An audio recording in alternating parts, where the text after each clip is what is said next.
পশ্চিমবঙ্গ সরকারি কর্মচারীদের বকেয়া মহার্ঘ ভাতা মামলায় সুপ্রিম কোর্ট নির্দেশ দিয়েছে যে ২০০৮ থেকে ২০১৯ সাল পর্যন্ত বকেয়া ডিএর ২৫% আগামী ৩১শে মার্চ ২০২৬-এর মধ্যেই পরিশোধ করে দিতে হবে।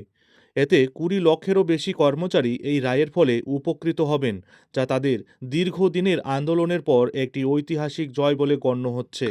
আর এরই মধ্যে গত শুক্রবার নির্বাচনী ইস্তাহার প্রকাশ করেছে রাজ্যের শাসক দল তৃণমূল।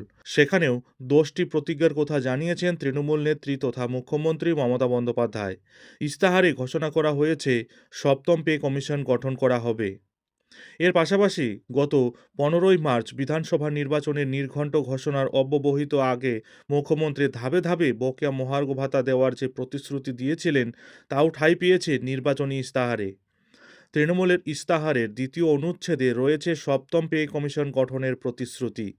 লেখা হয়েছে, সরকারি কর্মচারীদের বেতন কাঠামোয় সামঞ্জস্য আনতেই এবং ন্যায্য বেতন ও উচ্চ ক্রয় ক্ষমতা ও আর্থিক নিরাপত্তা সুনিশ্চিত করতেই রাজ্যে সপ্তম বেতন কমিশন চালু করা হবে। অন্যদিকে মহার্ঘ ভাতা মেটানো শীর্ষক শিরোনামে দেওয়া প্রতিশ্রুতি, রাজ্য সরকারি কর্মচারী, পেনশনভোগী, শিক্ষক এবং শিক্ষা প্রতিষ্ঠানের নন টিচিং স্টাফ, সেই সঙ্গে পঞ্চায়েত, পুরসভা এবং অন্যান্য গ্র্যান্ট ইন এইড প্রতিষ্ঠানের কর্মচারী ও পেনশনভোগীরা তাদের রোপা ২০০৯-এর বকেয়া মহার্ঘ ভাতা নির্দিষ্ট সময়ের মধ্যে হাতে পাবেন।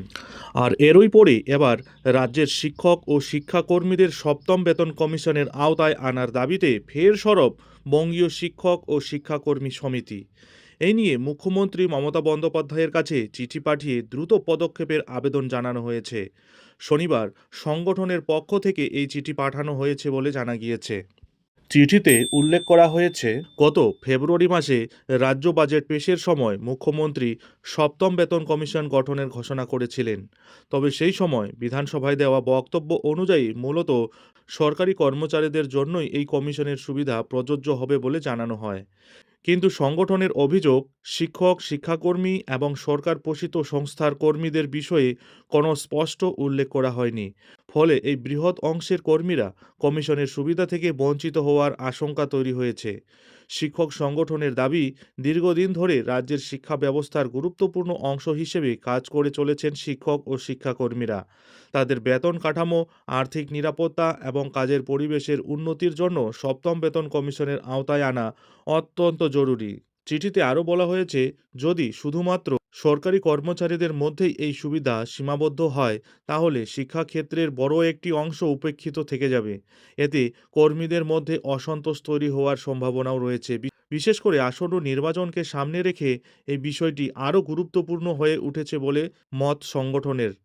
সংগঠনের নেতা স্বপন মণ্ডল স্বাক্ষরিত একটি চিঠিতে দ্রুত কমিশনের নির্দেশিকা প্রকাশ করারও দাবি জানানো হয়েছে। পাশাপাশি রাজ্য কোষাগার থেকে বেতনপ্রাপ্ত সমস্ত কর্মচারীদের একসঙ্গে এই সুবিধার আওতায় আনার কথাও বলা হয়েছে। শিক্ষক সংগঠনের পক্ষ থেকে আশা করা হয়েছে, বিষয়টির গুরুত্ব বুঝে রাজ্য সরকার অতি দ্রুত প্রয়োজনীয় সিদ্ধান্ত নেবেন। তাদের মতে এই দাবি পূরণ হলে রাজ্যের শিক্ষা ব্যবস্থায় ইতিবাচক প্রভাব পড়তে পারে।